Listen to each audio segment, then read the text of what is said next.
Hey guys, welcome back. I hope you're having an amazing day. Let's get right into the stories. The first one is an entitled people story. I was excited to start my new internship at a marketing firm in the city.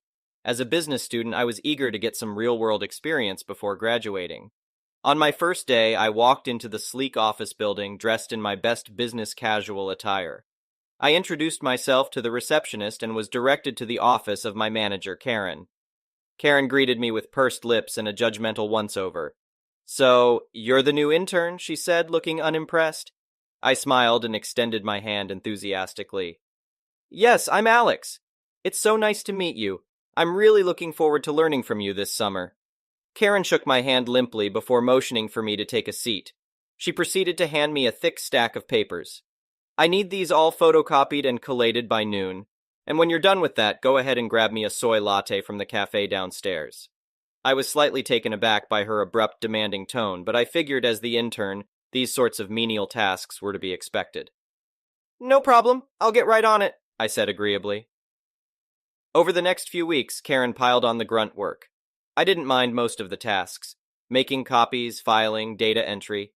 It gave me time to observe how the company functioned.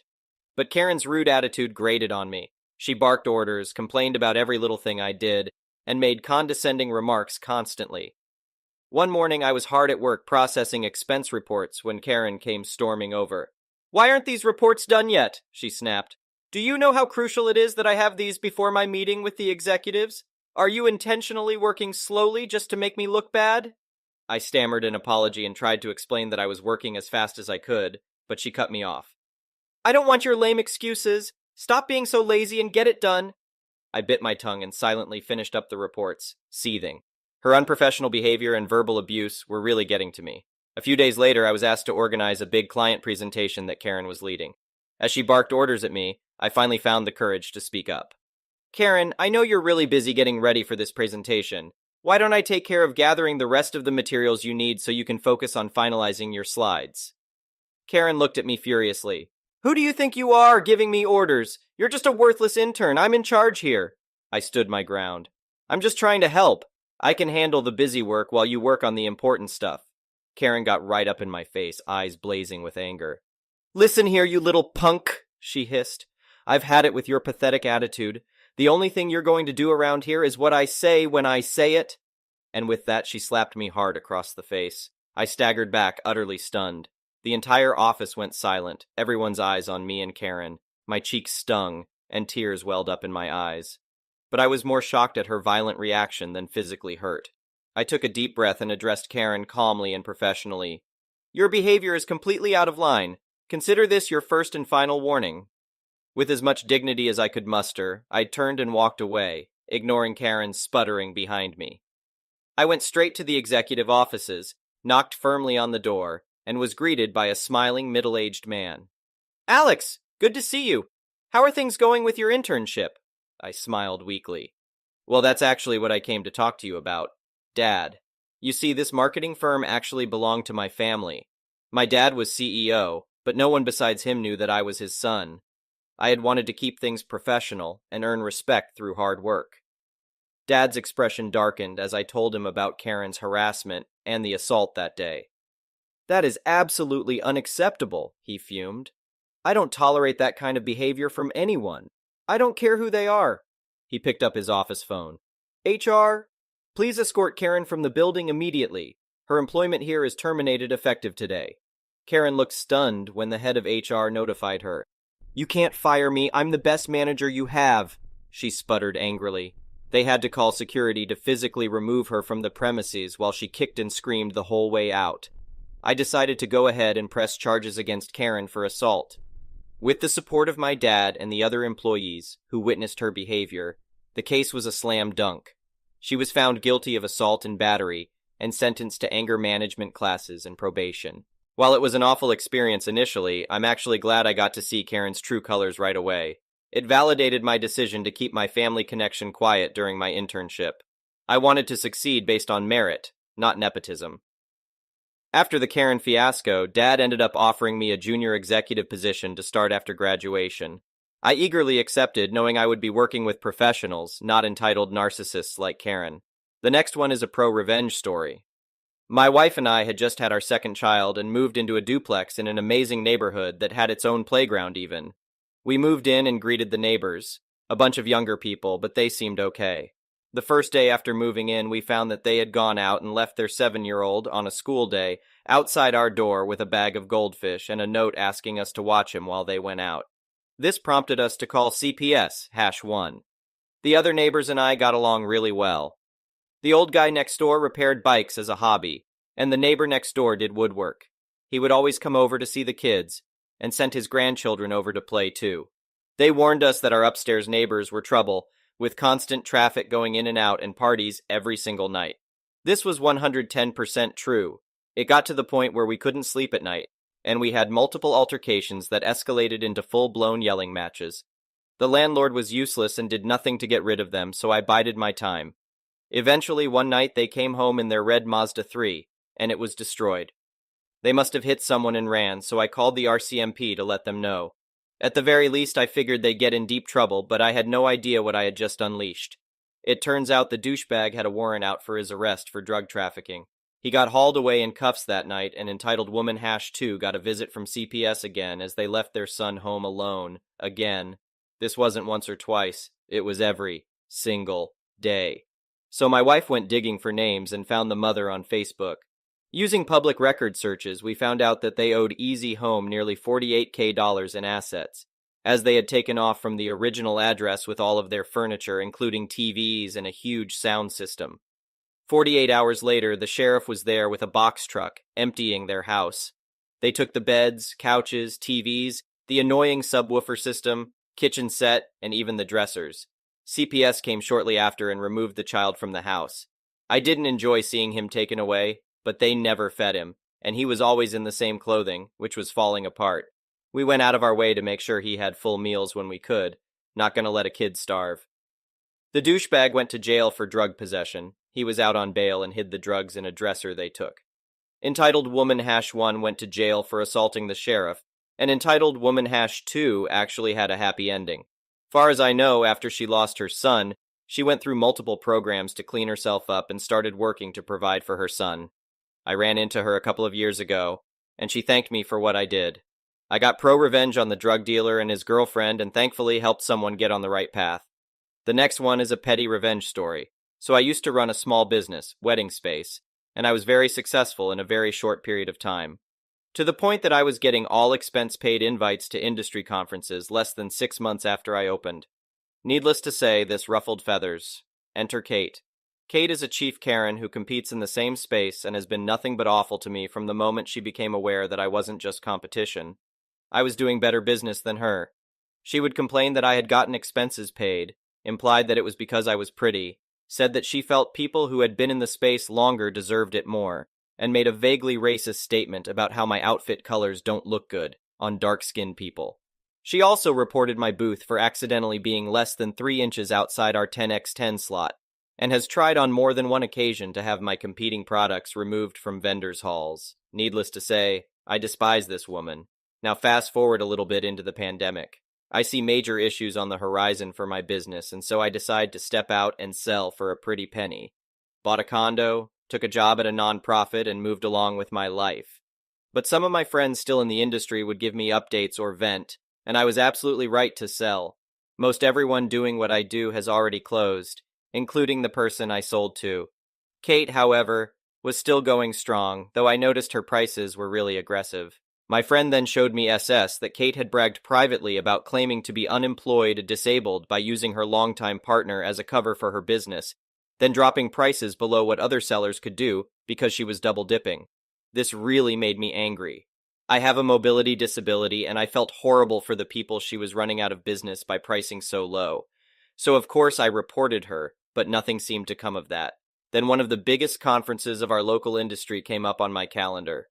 This conference costs $8-10K to vend at, and many vendors make 50% plus of their yearly income from this one event.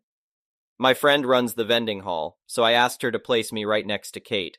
Now when I left the industry, I still had great contacts on the manufacturing side because I speak Chinese fairly well.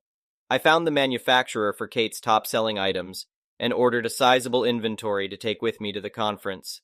I priced them at cost, and made ginormous signs about inventory liquidation, and created these super aggressive bundle deals that made it nearly impossible for her to do any business being right next to me.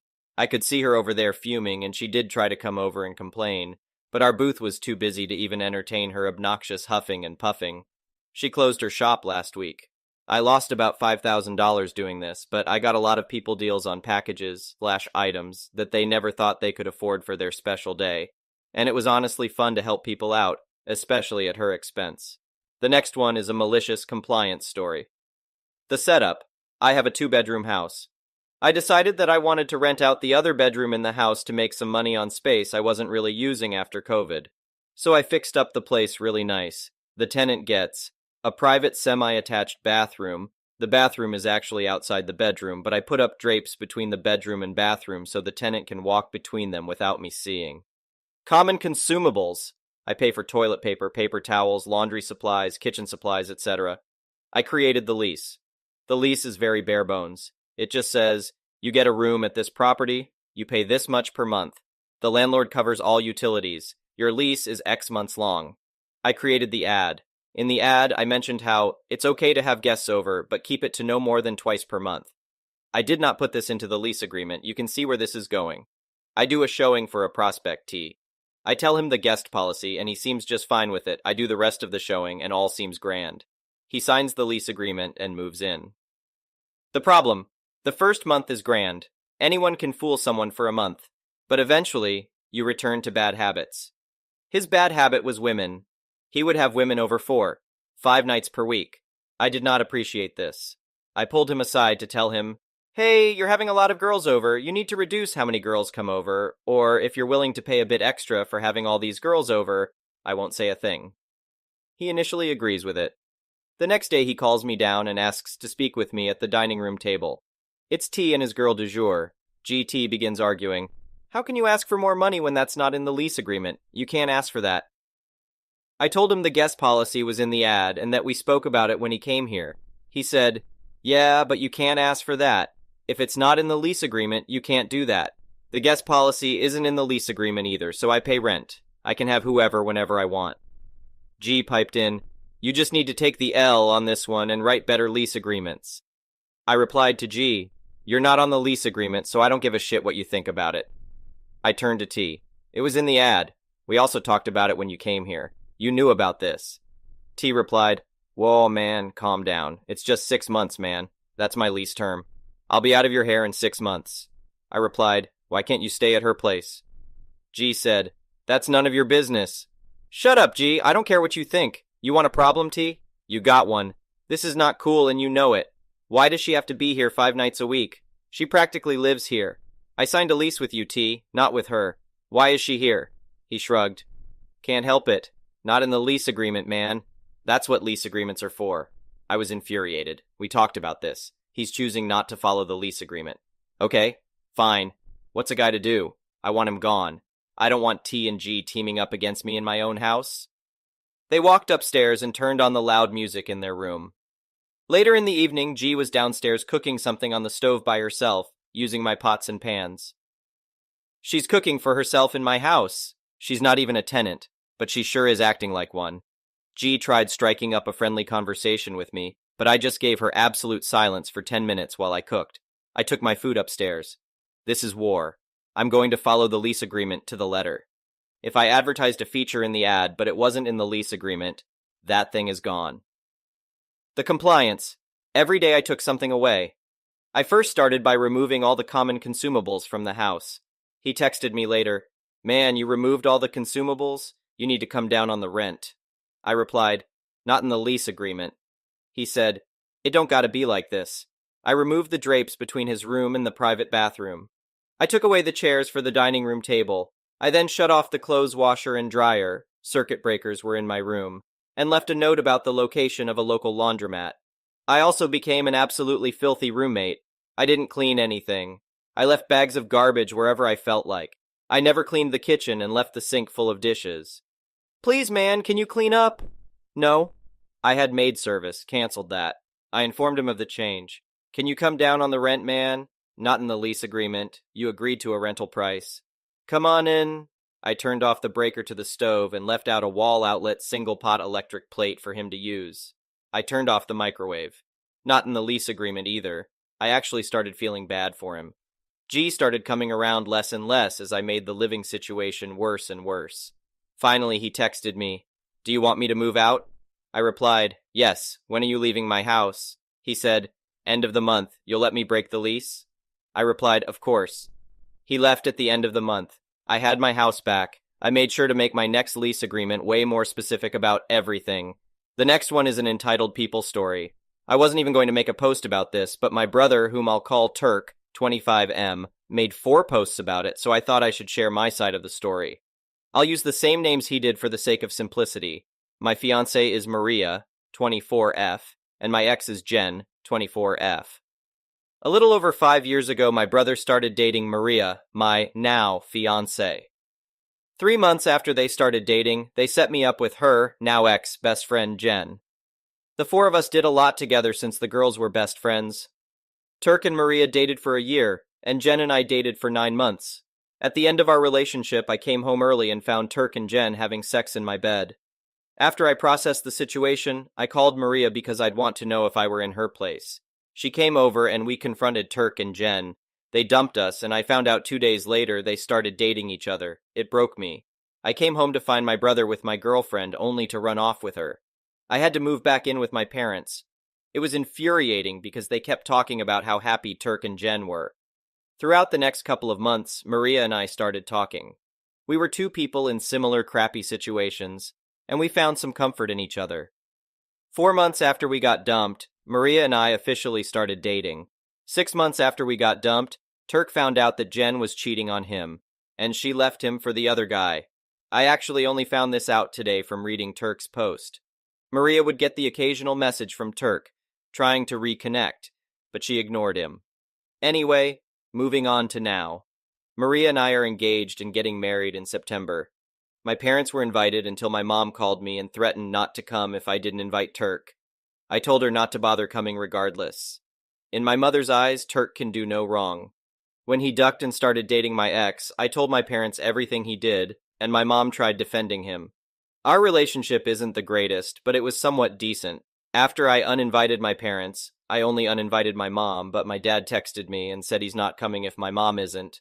Turk blew up my phone trying to get a hold of me. This is the first time he's even tried reaching out to me in 4 years.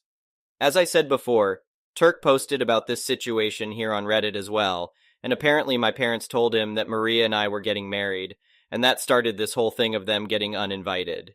He stopped calling me, but he's blowing up my phone with texts, begging me to reinvite my parents and possibly give him an invite. So yeah, I just wanted to get my side out there.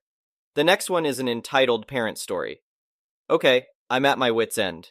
Now my mom, who has always been a super overprotective and helicopter parent, has I think just lost her mind at this point. It all started a little over 2 years ago. A guy I worked with and had a huge crush on finally asked me out. I was 24 at the time and still living with my parents and didn't have my own car. I was so excited to finally go out with him. And of course, I had to ask my mom because I was using her car at the time. She said no, I couldn't date him. That I couldn't date any guy for that matter. Now, she had been like this with every guy I tried to see or date. But this was different because I really liked this guy. And we had so much chemistry. She wouldn't let me use her car and started driving me to and from work just so she knew I was there and not at my coworker's house. So the guy and I started to secretly see each other for a few months. My mom had eventually let me use the car again, and I would drive over to his house and spend some time with him after work. But I could only be there until about 6:30 p.m., when my mom would text me and ask when I was going to be done with work and where I was. I got away with this for about a month when I tried to sneak to his place on my day off, telling my mom that we had a meeting at work that I had to go to. She ended up calling my workplace to ask if I was there. They obviously said no, and that was it. My mom was blowing up my phone, furious, and asking where I was, and that she knew I was with my coworker somewhere. I was scared and told her I was with him and my dog at a baseball field by his apartment. When I got home, she threw a fit and threatened to kick me out of the house. A week later, I went back over to his place to hang out after work. Well, at about 6:30, when I was telling him that I should go because my mom was blowing up my phone, I looked out his upstairs window and saw my mom and sister in the parking lot by his house, looking for me. I was terrified because I know my mom. I had no choice but to leave his apartment, and that's when she saw me. She flew into a rage and ran over to the apartment and started banging on his door and shouting at him. He was terrified, of course, and didn't answer the door. I was so mortified that I just got into the car and went home. To make this shorter, there ended up being 3 occasions where the guy I was seeing called the cops on my mom when she showed up at his place, ringing the doorbell, demanding to see me. I ended up living with him for a week when I was so fed up and was looking for my own place. And when I did get my own place, the stalking did not stop. I'm 26 now, and she drives past my apartment sometimes to see if I'm here. She texts me asking where I am all the time. About a month ago, my boyfriend, the same guy I've been talking about, and I were going to go out for some drinks when my mom came driving past his place, yelling out my name. He got so distraught over it that he broke up with me that night. He was so fed up with my mom stalking him. I was devastated. 2 weeks go by and he and I finally talk it out, but he says he wants me to create some boundaries with my mother. He doesn't want to see her drive past his place anymore. I just don't know how to do it. I want my mom to leave me alone forever, but I can't stop her from driving past his place. If I stop all contact with her, it'll get so much worse. Please, I need advice on how to get my mom to just leave me alone forever. Thank you for watching. I would really appreciate it if you could like the video and subscribe to our channel if you haven't already.